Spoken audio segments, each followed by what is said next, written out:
앞에 제목에 있는 가슴 뛰는 삶을 위해서라는 것은 제가 만드는 글자는 아닙니다. 여러분이 잘 아시는 것처럼 가슴 뛰는 삶을 살자라는 다린 앙카라는 아주 유명한 작가가 쓴 책 제목입니다.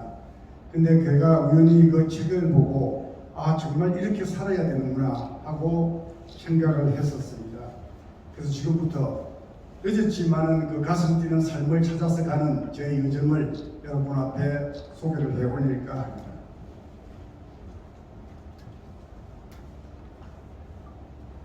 저는 저 경상도 남쪽의 첩첩 산골에서 7남매 중 5번째로 세상에 태어났습니다. 그곳에는 아무것도 없었습니다. 그냥 바다와 산골이었습니다. 아침에 눈을 뜨면 소를 몰고 산에 가고 또 저녁에 학교에 갔다 오면 토끼풀을 뜯어서 토끼장에 넣고 하는 게 일과였습니다. 정말로 내가 무엇을 잘하는지를 알 수 있는 공간이 없었습니다. 내가 공을 차봐야, 농구를 해봐야 내가 농구에 소질이 있구나, 공을 차봐야 축구에 소질이 있구나, 이런 거를 알 텐데 전혀 알 수 있는 길이 없었습니다. 그런 산골이었습니다. 1980년에 전기가 들어왔습니다. 제 밑에 있는 이 사진은 제가 국민학교, 그러니까 초등학교를 졸업할 때 찍은 졸업사진입니다. 졸업생이 총 46명이었습니다. 이 중에서 중학교를 지나간 학생이 6명이었습니다. 남자 4명, 여자 2명. 이런 산골에서 제가 태어나서 정말로 무엇이 가슴이 뛰는 것이고 무엇을 내가 해야 되는 것인지를 알 수도 없고 이런 게 있구나 하는 경험을 할 수 있는 것도 없었습니다. 그 당시에는 지금처럼 인터넷이 있었던 것도 아니고 텔레비전이 있었던 것도 아니었습니다. 그냥 오로지 있는 거라고는 잘 아시는 것처럼 이게 툭툭 때려야 나오는 라디오 한 대가 전부였던 그런 거였습니다. 그러다가 이제 제가 도시로 조금 나갑니다. 도시로 조금 나가서 공부를 조금 하면서 그때 이제 자아를 조금 보게 되고 다른 동네에서 온 친구들과 대화를 하면서 이런 데도 있구나 하다가 나이가 차면서 내가 분단된 조국에 태어났다는 것을 깨닫게 됩니다. 그래서 분단된 조국에 태어난 젊은이로서 무엇을 해야 될 것인가를 생각을 하게 되고 나라를 지키는 몫을 담당을 해야 되겠다 해서 아주 피눈물 나는 훈련을 거쳐서 1979년 9월에 육군 소위로 임관을 합니다. 임관을 해서 전후방 각지에서 정말로 10년 동안 열심히 근무를 했습니다. 외국에서 찾아오는 VIP들에게 우리나라의 안보 현실을 알리고 동북아 평화가 이렇게 위험한 곳이다 하는 것도 알리면서 10년의 군대 생활을 마감을 하게 됩니다. 그러는 사이에 여기 계신 분들도 또 마찬가지겠지만 아래로는 동생이 있고 위에로는 행이 있기 때문에 제가 장가를 가야 된다 안 가야 된다는 관계없이 떠밀려서 갈 수밖에 없었던 상황이었습니다.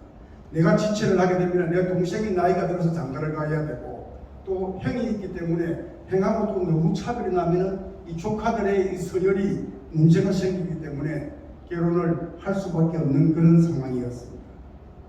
그래서 그때부터 이제 꿈이 무엇인지, 내가 어떻게 살아야 되는 건지 이런 거하고는 전혀 무관하게 가정을 지켜야 되고 자식을 양육해야 되는 그런 중년의 삶이 시작된 거죠. 그래서 저 산골에서 자랐던 산골 소년이 어느새 가정을 이루게 되고 이렇게 2아이의 아빠가 되었습니다.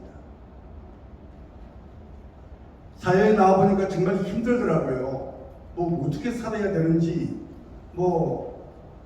저 산골에 있던 소년이 서울에서 살라 그러니까 아는 사람도 없고 군대 생활 10년 하고 나왔으니 배운 것도 없고 정말 살기가 너무나 힘들었습니다. 그래서 제가 그 당시에 생각해냈던 게 높은 사람들한테 편지를 쓰자. 그래서 제가 그 당시에 대통령 김영삼, 조순 서울시장, 김우중 대우회장, 이병철 이건희 삼성그룹 회장에게 편지를 썼습니다. 거기다 철도청장 하시던 최평욱 철도청장에게 나 분단된 조국에 태어난 젊은이답게 나라를 위해서 열심히 일하다 나왔는데 너무 살기 힘들다. 나 좀 살게 해주라. 나 열심히 국가를 위해서 봉사하겠다 했더니만 답장이 온 군데가 삼성그룹에서 오고 청와대에서 답장이 왔습니다. 청와대에서 답장이 온 것은 뭐냐? 당신의 애국 충정은 깊이 이해를 하나 청와대라는 곳은 개인의 사사로운 이익을 위해서 존재하지 않습니다. 열심히 하시기 바랍니다. 응원하겠습니다. 이게 청와대에서 온 답변이었습니다.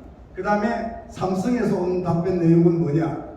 좋은 기회가 있어서 삼성과 같이 일할 수 있는 기회가 생긴다면 당신의 그 뜻을 적극적으로 사겠습니다 하는 그런 뜻이어서 제가 살아가는 거하고는 아무 무관했습니다. 그러나 그래도 제가 뭐 이렇게 받았다는 거에 만족을 하면서 열심히 또 사회생활을 했습니다. 정말로 제가 그때 살기 위해서 한 18개의 업종을 바꿨던 것 같아요. 뭐 이렇게 특별한 기술이 없다 보니까 돈이 된다 그러면 이것도 했다가 저것도 했다가 살아야 되니까 그렇게 18개의 업종을 이렇게 바꿔가면서 열심히 정말 살았습니다. 이게 제가 사진에 또 해놓은 게 그 중에서도 기억나는 거 2군데입니다. 첫 번째 위에 있는 사진은 제가 인도네시아 발리 섬을 갔는데 그쪽에 있는 사람들이 눈을 몰라요.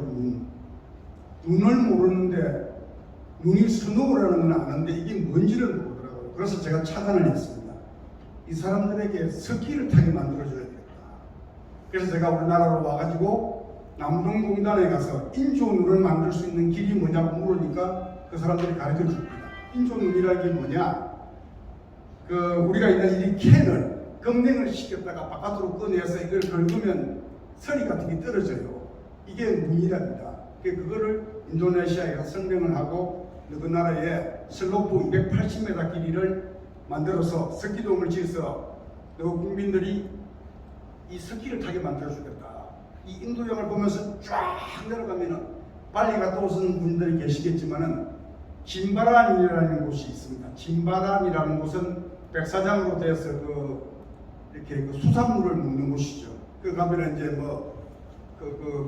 뭡니까 야외 악단들이 돌아다니면서 사랑의 당신을 이런 노래 불러주고 최진희의 사랑의 미로 노래를 불러주면서 킥도 받아가고 이러는 곳이죠. 그 진바람이 바라다 보이는 곳에 틀을 얻었습니다. 나라로부터. 그래서 이제 열심히 그러니까 그 당시에 우리나라 돈으로 약 한 100억 정도 됐습니다. 2000년도입니다. 2000년도 100억 정도 됐는데 대통령실에서 대통령궁에서 경호원을 보내줄 정도로 대단한 프로젝트였습니다. 우타 해변에다가 그 땅을 빌려서 그래서 그때 이제 했던 건데 열심히 사업을 하고 있었는데 기억하시는지 모르겠습니다. 나이트 클럽에서 폭탄 테러가 일어납니다. 그래서 호주 사람이 68명인가가 죽습니다.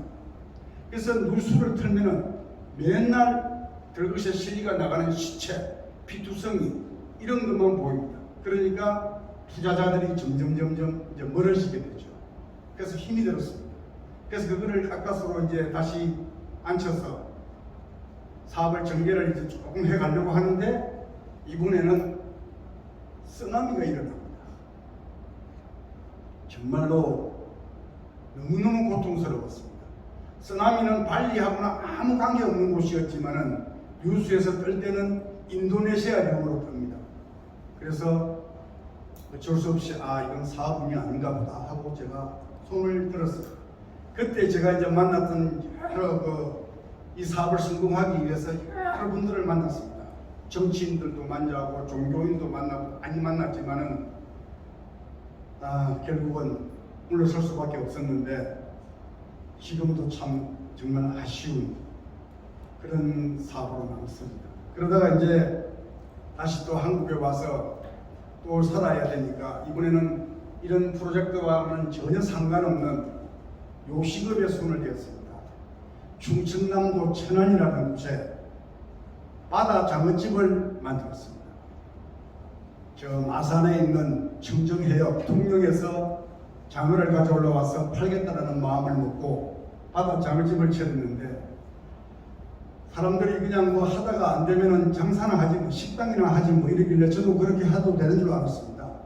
근데 아니었습니다. 식당이 너무나 힘들었습니다.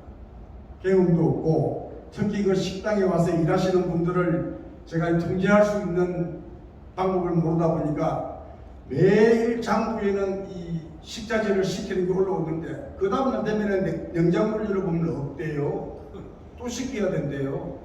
근데 그 맨날 퇴근할 때마다 그 아주머니들이 검은 봉지를 들고 가길래 전 그게 뭔지를 몰랐습니다. 아, 행주를 빨려고 그러는구나, 앞치마를 빨려고 그러는구나 생각을 했는데 나중에 알고 보니까 그게 식자재를 빼돌리는 그런 과정이었던 겁니다. 그래서 정말 힘이 들었고, 또 충청남도 천안에 계신 분들이 바다장어를 잘 못 드시더라고요.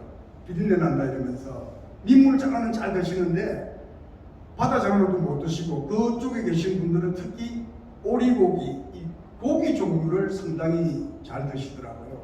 그래서 두 개가 다 가슴 아프게 망한 사업 아이템입니다.